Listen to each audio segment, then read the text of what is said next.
Drooling. It's morning again in America. Today, more men and women will go. Jumping in and off the bed. Theater time, theater in America. Theater time, theater in America. Theater time, theater in America.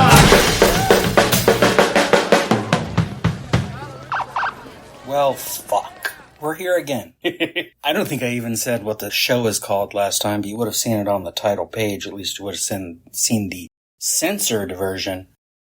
Title of the show, Dinner in America, Minute by fucking Minute. Ostensibly, a movies by minute show about the film Dinner in America, starring Kyle Gallner, Emily Skeggs, and directed and written by Adam Remeyer? I've never heard his name said out loud. And I might not talk much about the cast, the director. I'm not that familiar with the director's work. Let's see, what has he done before? Bunny Games, Snack Shack's on my watch list, but I haven't watched it. Yeah, he hasn't done much.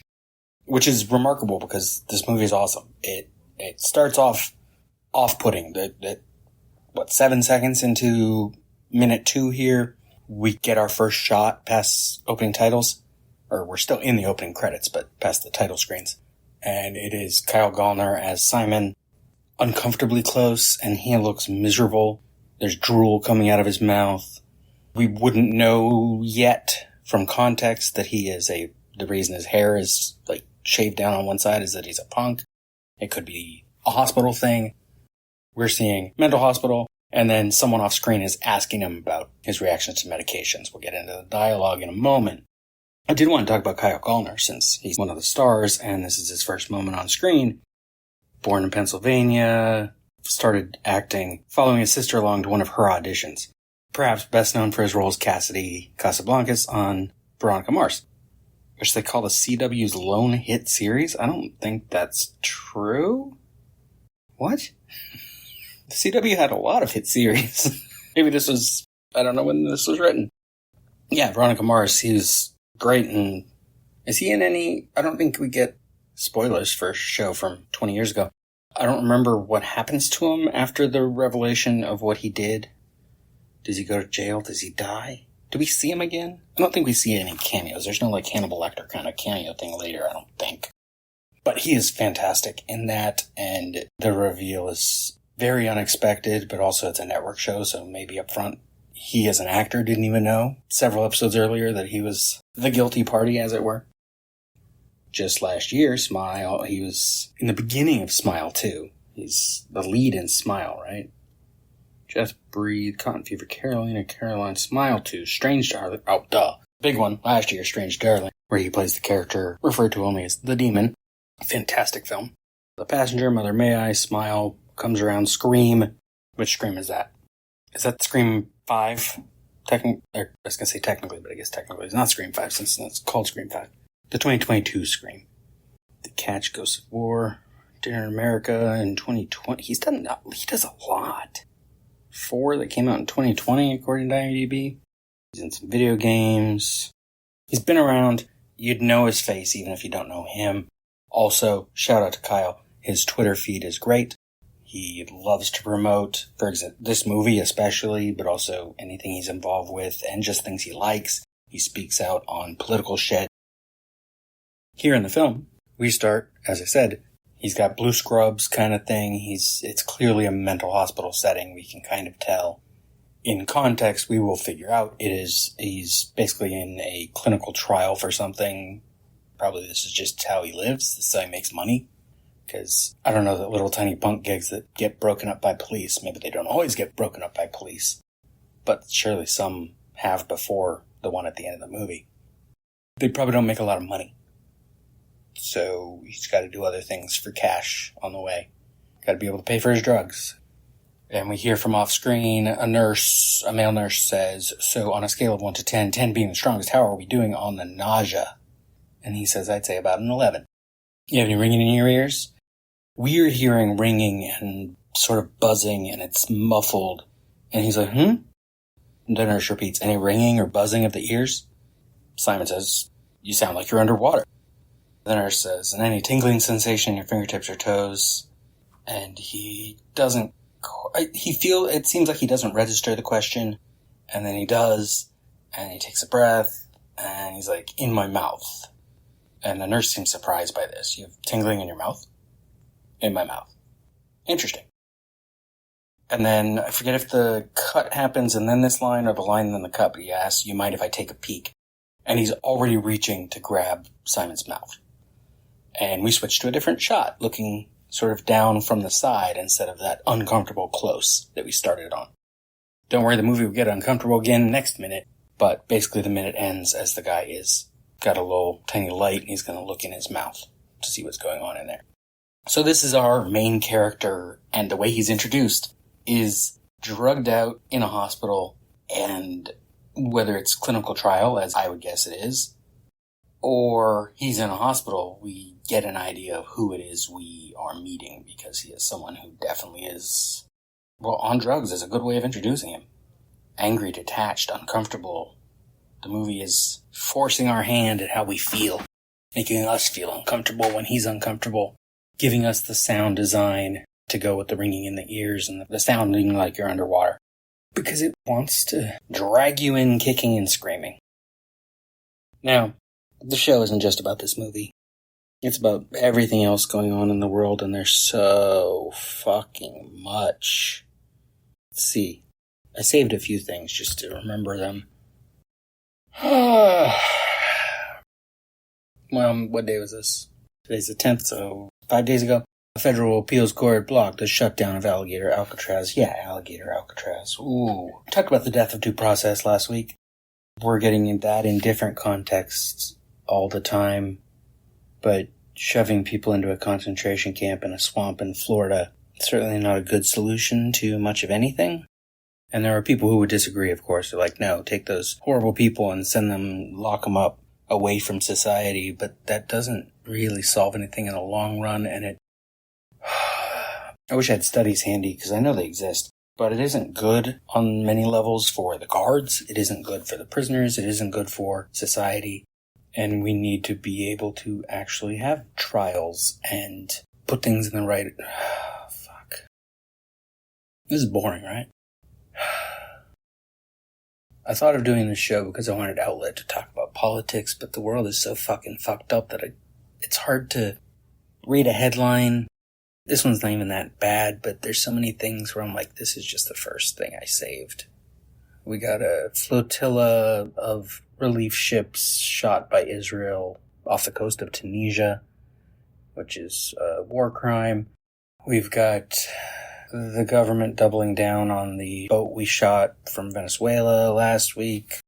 We got a murder on a subway, and that's turning into a shit show of media and tweet coverage, because that's what I'm seeing a lot. And I'm just so fucking angry. I understand Simon so much sometimes when I think about this movie. Why wouldn't you just rage at everything? I mean, it's not the US, and I mostly want to talk about the US, but fucking banksy art in London showing a judge stomping on a protester, and they put a wall in front of it so people couldn't take pictures anymore, and then tried to, remove the paint, but they're censoring a piece of art that is about censoring people, and it left an outline, so it's still kind of an interesting art piece. And it's just, there's so many people trying to tell us what we're supposed to say and what we're supposed to think and how we're supposed to say it and how we're supposed to think. And when I wanted to do this show, I wanted to be able to get the energy going and have the energy, the anger of Simon and the yelling of Patty. Like when they go into the fast food place and they just bang through the door. It's in my outro. The outro sound. The hit door noise and then, that crazy energy on the entrance thing is what I want to be here, and I don't know how to organize, and I don't know how to get into that mindset, and I think I'm playing with the idea of the show just doesn't exist. At the point I'm recording episode 2, it's September 10th. Episode 1 already is out. I don't think anyone's listened to it because I haven't really promoted it. No one's happened upon it. But I just feel like my anger energy, is buried so much because there's so much to be angry about. Even things where I'm like, I sort of agree. The subway murder in, was it Charlotte, is horribly sad and tragic, and it's awful that bystanders were not necessarily inclined to help because they're afraid for getting attacked and afraid just generally, and that we are trained not to get involved. The world tells us don't get involved. There is genocide happening in Gaza. There is invasion and occupation in Ukraine. There are genocides in other places. There are wars all over the place. There are horrible criminal acts happening everywhere.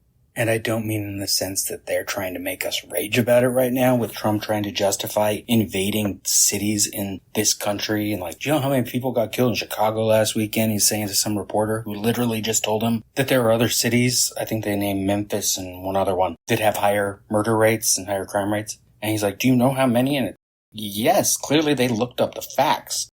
They latch onto this Ukrainian woman, Irina Zarutska. I don't want to tread carefully in this show, but I will tread carefully sometimes. Like I said last week, there are certain words I'm not going to say that are in this film, just because I don't normally say them. Or this, so many people is like, nothing has radicalized me more than this. I'm like, radicalized you against what? So many people, when it's a black man who kills a white woman, you're going to hear about the savagery of the attack. You're going to hear him called a thug. Was it savage? Yes. Is he a thug? That depends on your definition, but maybe. But also, where was their outrage and radicalization when there was a shooting of multiple people at a church, a week and a half ago? They seem to only really get outraged when it's brown people that are involved. And to be fair, there's some on the other side where it works the same way, where they only care about the crime if the victim is brown. And that's part of the problem, is the inconsistency on either side. Part of the problem is that we think there's only two sides to any of this. And I'm just so fucking tired. Hegseth saying, oh, this is about the Venezuela boat, that we want maximum lethality, not tepid legality. He's trying for poetry, apparently. Violent effect and politically correct. We're going to raise up warriors, not just defenders. Oh, he was going for poetry. Well, that's fucking stupid. This guy, Hundreds arrested in immigration raid at Hyundai site in Georgia. This is like tiny news. Doesn't even seem that important. Relates to the deportation stuff.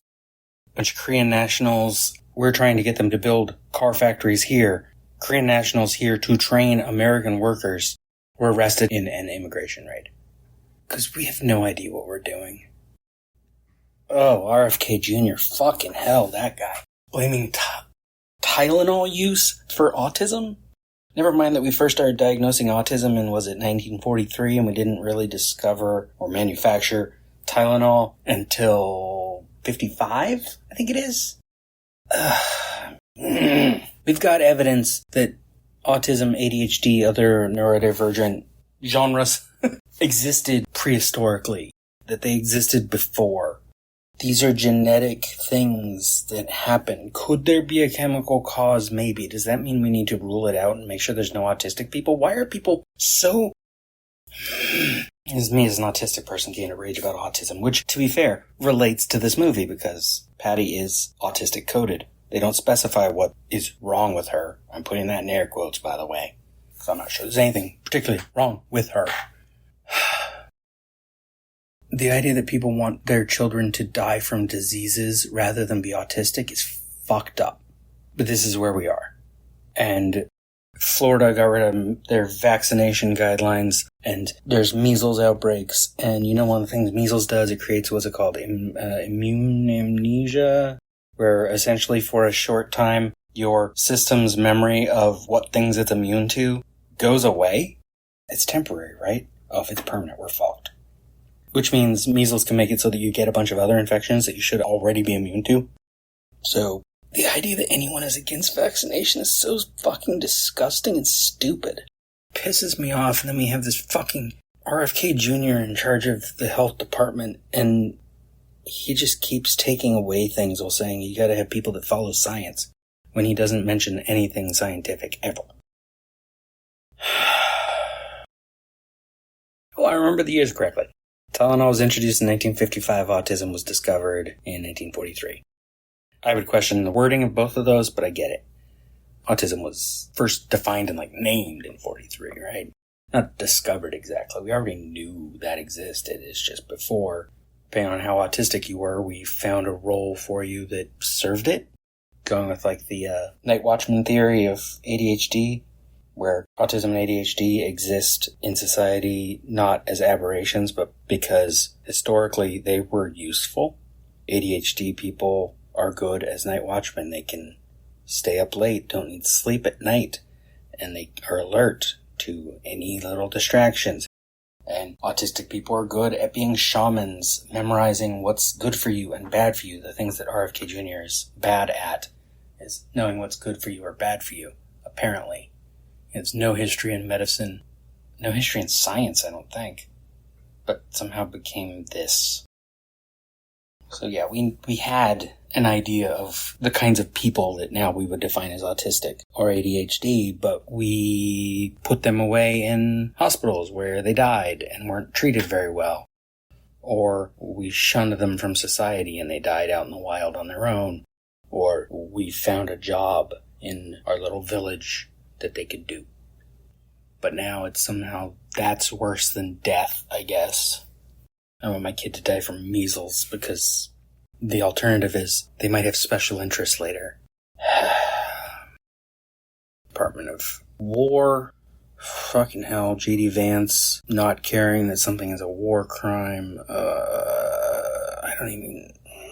It's hard to fucking care. If I had a news show every day, there would be something to rant about. This show right now, I'm giving it a few episodes before I either commit or give up. Right now, I'm leaning toward giving up just because I don't know if I can sustain this. It needs more rage or no rage, and this movie deserves the rage. It deserves caring about what's on the screen. Why do we pay people for... Well, actually paying people for clinical trials is good, I guess. I don't fucking know. Fuck. Can't believe all that only took like 20 minutes.